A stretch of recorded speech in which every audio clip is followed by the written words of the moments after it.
Hello everyone, so my name is Felicia and I am studying at the University of Puerto Rico, Rio Piedras, online for the duration of the rest of the semester. And I'm currently back home in South Carolina where I am from. So for today's video, I'm going to be reflecting on some of my favorite parts about studying abroad in Puerto Rico and just about some of the things that I really enjoyed and some good memories. So I wrote them down because there's kind of a few. So the big one, which is what people always say when they go abroad, was meeting new people, which I feel like that sounds so cliche, like, oh, meeting new people. But the reason why I think for me it was so fun is because I was unaware there'd be students from outside of the US because I went through the National Student Exchange, but the school still takes in international students, which I didn't really think we would interact, but we did. So I got to meet people from Europe, people from Latin America, and that was really cool and exciting because, like I said, I was expecting to be just around a lot of American people, and it was really interesting talking to people only in Spanish because I don't speak Spanish fluently, and of course it's the point of the program, but you know, a lot of us, since we're from America, you just fall back on your English. But it would be interesting to meet people who, like, maybe they didn't speak English, or maybe they were better at like French as opposed to English. And it was just really interesting to meet people from like different walks of life who had a lot of different things to tell about where they're from, because it kind of opened my eyes to, like, you know, a lot of things they said are really similar to what my life is like, even though I wouldn't think that I'm very similar to someone who lives in Europe. And then a lot of things are different about their cultures, which is also really insightful too. So that was something that was really cool.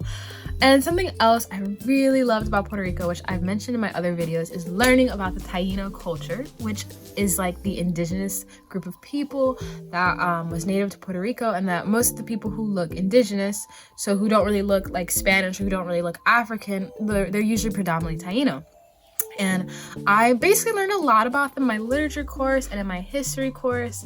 And I think it's just really cool because I think, you know, I don't feel like I ever was able to be educated about the Taino culture before coming to Puerto Rico. I don't think it's something that we really learn in American education systems.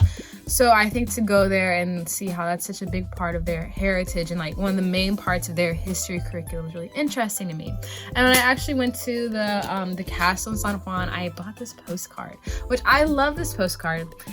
Now it's very like dark, because, you know, it's like someone who's Taino, someone who's European, and someone who's African. And in the corner it says Nuestra Raza, which is our race. And it's basically paying a homage to like where Puerto Rican people come from, and, you know, the dark history of how the Spanish basically eradicated the Taino culture and they brought slaves, which is a very hard history. But I like this postcard because it kind of embodies all of that, so that, you know, Puerto Rican people are very much aware, like, they're not just Spanish because they speak Spanish, and they're not just African, and they're not just Taino, they're all three of those things. And that's something to be knowledgeable and proud of, even though it's a kind of a rough history.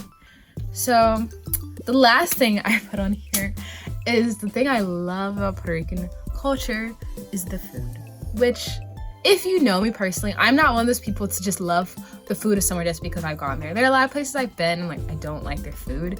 So like, I really love Puerto Rican food, you guys. I don't know if I mentioned, I worked at a Puerto Rican restaurant before I went to UPR. And my owner, she was from Rio Piedras, or she was from San Juan and everything. So she kind of like got me acclimated to Puerto Rican food. I literally ate Puerto Rican food every single day over the summer. So then when I went to Rio Piedras, everything was Puerto Rican food. And I literally, like, I just ate so much Puerto Rican food all the time, like every day, every single day of my life. So being back has been really hard for me because I can't eat plantain and rice. Well, I can eat rice, but you know, like arroz blanco con habichuelas and arroz con adulas and that type of stuff, like that type of rice. So it's okay. But that's like one of my favorite things about Puerto Rican culture. It's just like their food is like so good. But honestly, it's the plantains. I love plantains. I really do. And they put plantains in like everything, and it's just great. So those are like some of the big things that I loved about Puerto Rico. Of course, there are also trips that I got to go on that was really great, like going to Culebra with my friends, going to Cabo Rojo, visiting Old San Juan, lots of things like that. So even though my time was cut short and all of it wasn't perfect, there were a lot of good things to reflect on. So thank you guys so much for watching, and I will see you all next week. And please don't forget to like, subscribe, comment on whatever platform you're watching this so you can keep up with my last video that's coming out and so that you can keep up with the people who are going to be coming up next semester. Till next week, bye!